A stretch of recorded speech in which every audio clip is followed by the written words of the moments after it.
Everybody, this is Jay Moore, founder of The Ordinary Christian. Glad to be back with you and talk with you. Hey, I wanted to give you part 2 on that last post that I did about the basic skills needed for living a missional life. You know, those basic skills, not the, all of the little intricacies, but if you're going to get started in living a missional life and you want to be effective at it, what are those basic skills that you need to become competent and confident in? I say competent meaning you know what to do, and confident meaning you've practiced it enough that you actually can do it. So what are those basic missional skills? Well, in the first video I shared with you that being able to do good deeds in a way that actually helps people see God in glory and actually glorify God. It comes from the Sermon on the Mount when Jesus says, "You are the light of the world, therefore let your light so shine before men in such a way that they see your good deeds and they glorify your Father who's in heaven." And so, it's learning to do good deeds, which isn't difficult for us. We all know what good deeds are. We do good deeds all the time.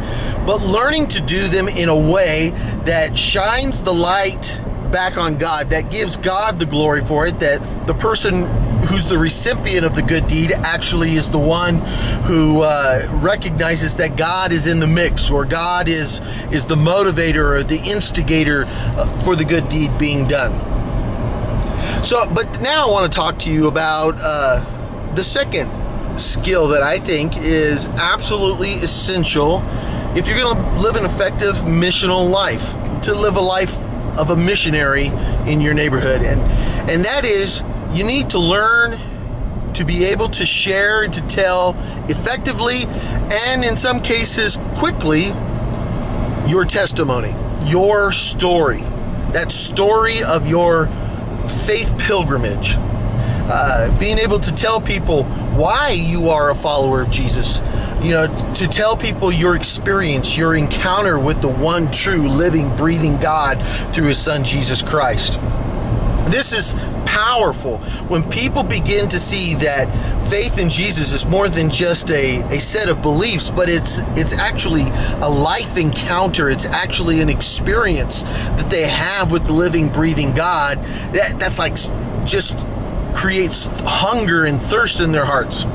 And the good thing about telling your story or learning to share your testimony is people can't really disagree with it. They can't really deny it because it's your story. It's your encounter. You're the one who experienced it, so you're the one sharing it. Now, they may not believe it, but they really can't disagree with it. Now, there are 3 things that are important in any testimony, any story that you tell about your life pilgrimage. The first thing is you need to be able to share pretty quickly about what your life was like before you knew Jesus.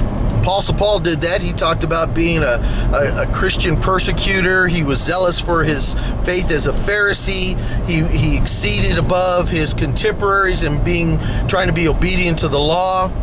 All of us have a history, and I like to use that word, a history before we met Jesus. We were all lost in sin, trapped in sin. Some people were in grievous sinful conditions. Some of us have lived pretty good lives, but we were caught in this self-sufficiency. We thought that our good deeds was going to be good enough.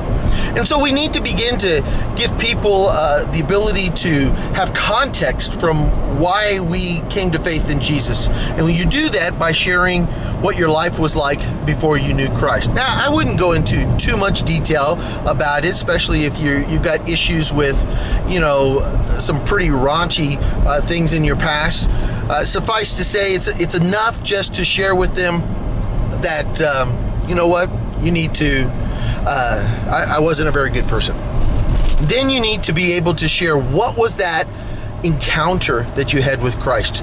What was it that brought you to recognize that Jesus is real, that he is the one true, living, breathing God?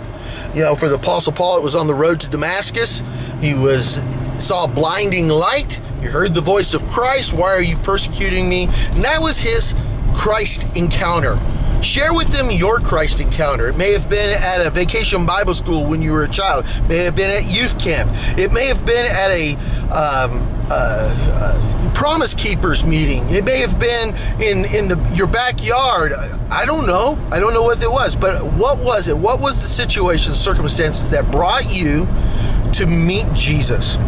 And then thirdly, the third part of your testimony should really emphasize on what has Christ been doing in your life since you gave your heart to Jesus. And we tend to share all of the wonderful blessings that God has given us, and we need to, because God is doing wonderful things. But if we're going to be honest, the Christian walk, the Christian faith sometimes is a difficult walk. Learning to let go of ourselves and allow God to have control of us. Learning to no longer walk in the flesh, but to walk in the Spirit is not something that happens easily overnight. And so we need to share the strengths, the weaknesses, the victories, and the failures that we have, and why Christ is even more important today than ever before. Okay, that's the second one. Learning to share your testimony and be able to do it as quickly as 5 minutes. Sometimes you might get bigger opportunities, but it might be that God has just given you a 5-minute window of opportunity to share your story.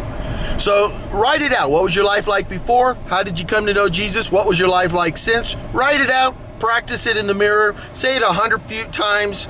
And you need to get to being able to do this skill and make it as natural to you as breathing is. All right, that's all for today. I'll get to that third skill later. Take care. God bless. And I look forward to talking to you soon. Bye.